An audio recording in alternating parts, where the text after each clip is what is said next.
Hello students, आज ये lecture number 35 है।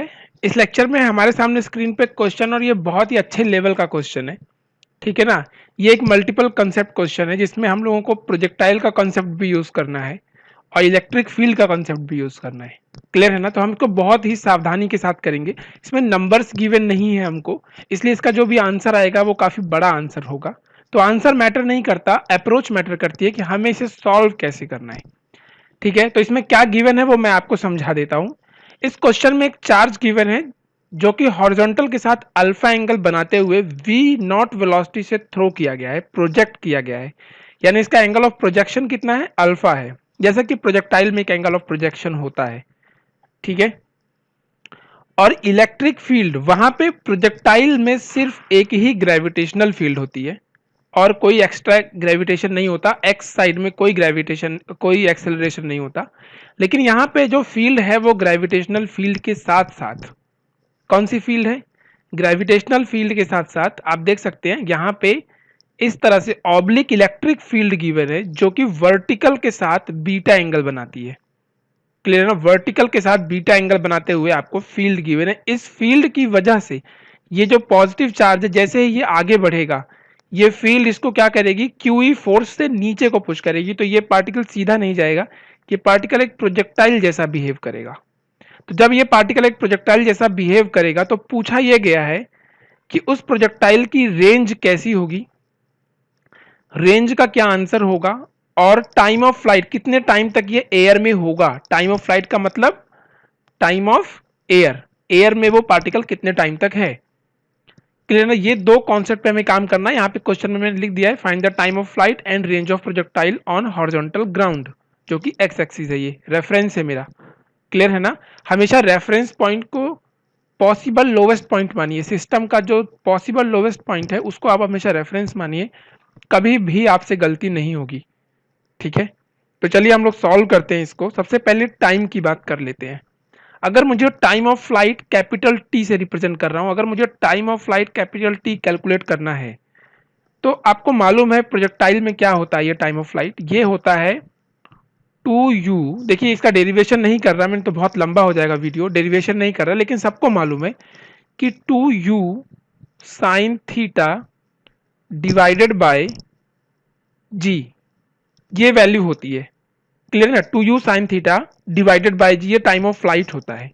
जिसमें से u साइन थीटा क्या होता है, प्रोजेक्टाइल में इसे u वेलोसिटी बोलते हैं, initial velocity, u cos theta u sine theta. इसका मतलब हम इसको लिख सकते हैं 2 times of initial velocity in the y direction और डिवाइडेड बाय g, यानी ग्रेविटेशनल एक्सीलरेशन। लेकिन याद रहे कि ये नॉर्मल प्रोजेक्टाइल की बात कर रहा हूं मैं। इस वाले सिनेरियो में जो एक्सीलरेशन है, क्लियर ना, वो इलेक्ट्रिक फील्ड की वजह से है और ग्रेविटी की वजह। यहाँ पे दो एक्सेलरेशन है।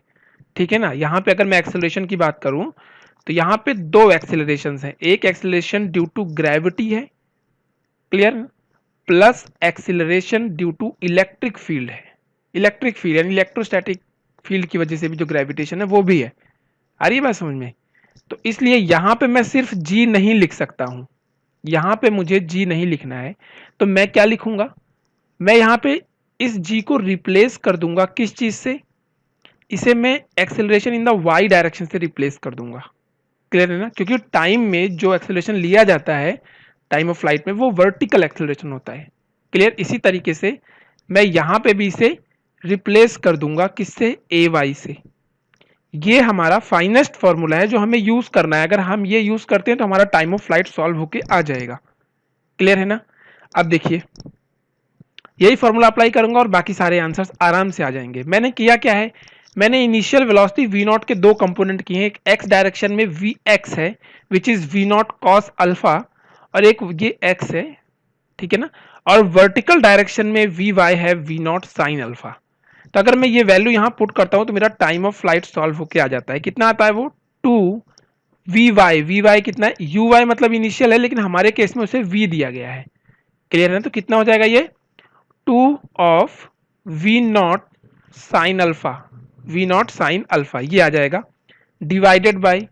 अब सवाल यह है कि ए वाई कितना होगा, acceleration in the Y direction वो कितना होगा।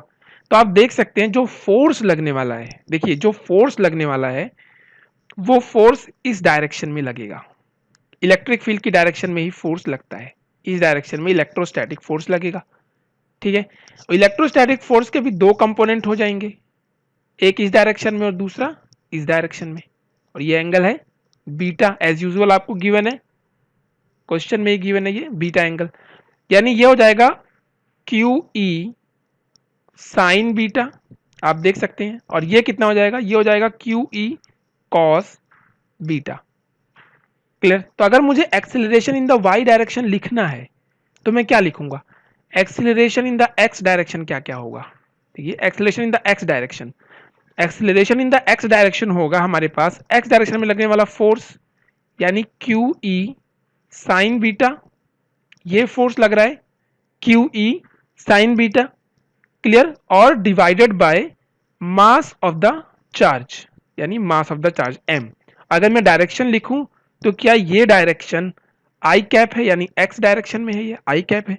अगर मैं acceleration in the Y direction की मैं बात करता हूं, acceleration in the Y direction, तो आप देख सकते हैं दोनों ही एक्सीलरेशन डाउनवर्ड, नहीं ग्रेविटी भी डाउनवर्ड ही होगा और क्यू ई कॉस बीटा भी डाउनवर्ड है, इसका मतलब यहां पे दोनों ही डाउनवर्ड है, तो मैं लिख सकता हूं क्यू ई कॉस बीटा, ये क्लियर है ना, डिवाइडेड बाय मास, ये कितना, ये हो गया acceleration due to electric field plus, और जो ग्रेविटी एज यूजुअल आप जानते हैं ग्रेविटी का तो आप कुछ नहीं कर सकते, gravity is always downward, gravity is always downward, तो इट इज जी। तो आप देख सकते हैं ये एक्सेलरेशन होगा, क्योंकि डायरेक्शन की बात करूं तो ये नेगेटिव ऑफ आई डायरेक्शन है, क्लियर है ना, ये सॉरी आई नहीं j direction, negative of j direction, तो मैं यहाँ जे लिख देता हूं और यहाँ पे माइनस साइन लगा देता हूं, क्योंकि दोनों ही पॉइंटिंग डाउनवर्ड हैं, ये भी डाउनवर्ड पॉइंट करता है और ये भी डाउनवर्ड पॉइंट करता है, तो ये हो गया एक्सेलरेशन। किसी भी क्वेश्चन को सॉल्व करने से पहले अप्रोच क्या होनी चाहिए फिजिक्स की, जो भी मेन टारगेट है उसका फॉर्मूला ढूंढो, फिर उस फॉर्मूले में अननोन ढूंढो, क्या वो अननोन कैलकुलेट करने का कोई सोर्स है हमारे पास, अगर इसका कोई सोर्स है तो उसे लिखो, एक बार वो आ गया तो सीधा वैल्यू पुट करने की बात है और काम बन गया। हमें सिर्फ मैग्नीट्यूड लिखना है, तो हमें माइनस प्लस से ज्यादा लेना देना नहीं है। ओके, तो हम सीधा मैग्नीट्यूड लिखेंगे यहां पे, तो ए वाई की जगह पे मैं क्या लिख दूंगा, मैं लिख दूंगा q E cos beta divided by M plus g, मैं इसको इस तरह से लिख दूंगा। तो ये देखिए हमारा टाइम ऑफ फ्लाइट सॉल्व होके आ गया है, ठीक है ना, यही हमारे टाइम ऑफ फ्लाइट का फॉर्मूला है, ठीक है ना।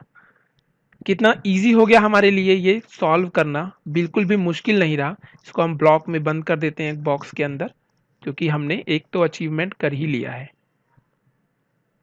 चलिए बहुत बढ़िया, ऐसे क्वेश्चन सॉल्व करने में बहुत अच्छा फील आता है जो मल्टी कंसेप्चुअल प्रॉब्लम्स होती हैं, ठीक है ना।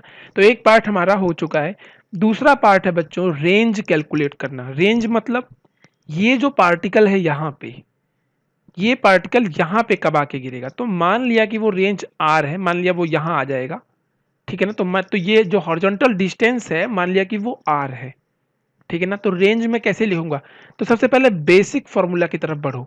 बेसिक फॉर्मूला क्या है रेंज के लिए, अब जो मेरा टारगेट है बच्चों वो है रेंज आर कैलकुलेट करना, ठीक है ना, ये मेरा टारगेट है।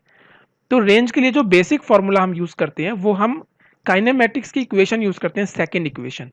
सेकंड इक्वेशन क्या बताती है हमको, वो हमको बताती है कि x final is equal to x initial plus initial velocity in the x direction times t minus नहीं plus half into A X into T square, ठीक है ना। ये क्या हो गया, अगर मैं x इनिशियल को इस तरफ ले आऊं, ठीक है ना, तो ये x final minus x initial बन जाएगा, तो ये डिस्प्लेसमेंट हो गया जिसको आप s लिखते हो, ut plus half A T square.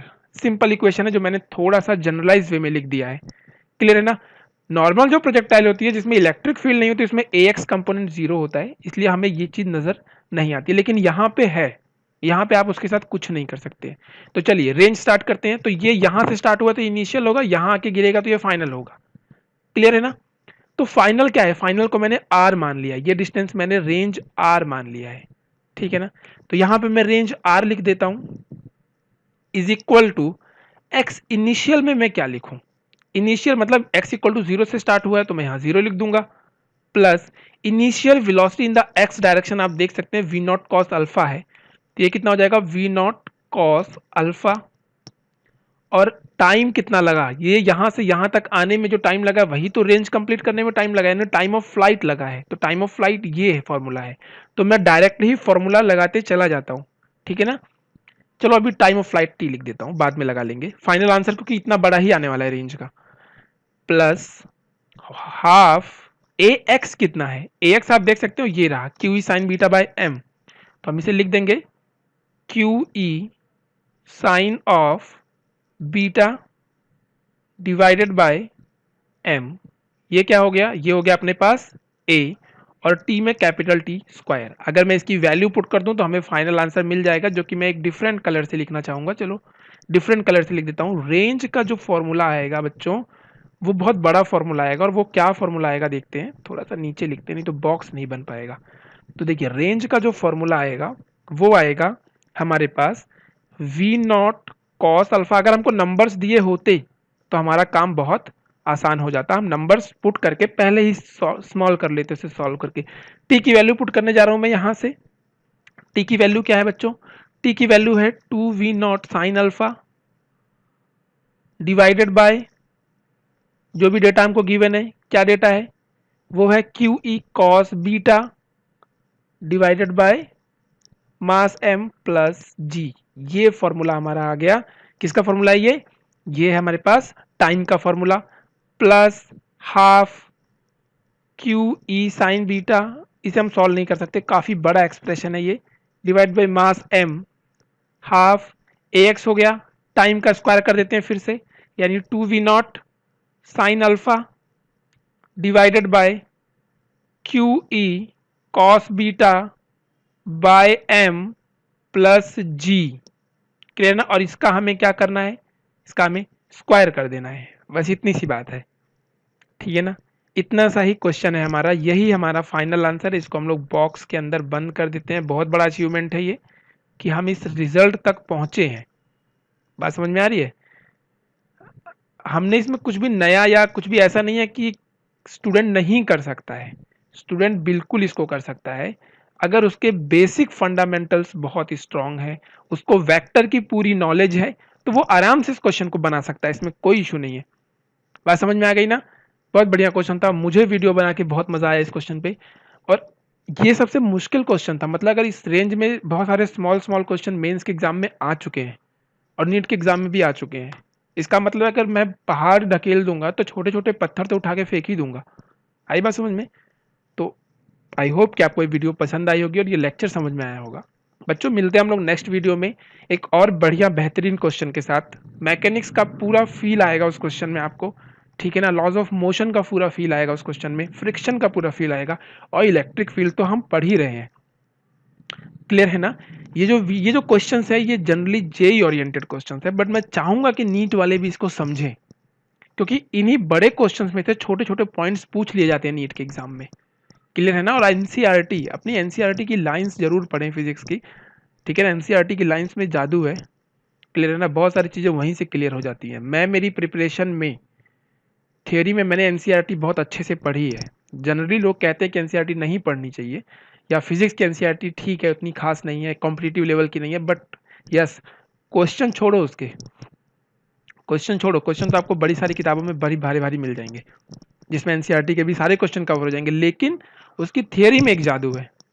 तो उसकी थियोरी की हर एक लाइन से ना आप कॉन्सेप्ट बना सकते हो, आप शॉर्ट नोट बना सकते हो, आप अपनी प्रिपरेशन को बूस्ट कर सकते हो, क्योंकि उससे बाहर नहीं आता सीबीएसई के एग्जाम में जो एनटी एग्जाम करवाती है, ठीक है। और मेरा फोकस जेई और नीट पे ही है, मैं बोर्ड नहीं पढ़ा रहा हूँ, ठीक है ना। बोर्ड नहीं पढ़ा ना, भर भर के थ्योरी करवाता मैं आपको, ठीक है बच्चों। तो मैं क्या समझाना चाह रहा हूँ, जो भी इस वीडियो को देखते हैं वो समझ रहे हैं अच्छे से। मिलते हैं नेक्स्ट वीडियो में, तब तक के लिए बाय एंड टेक केयर।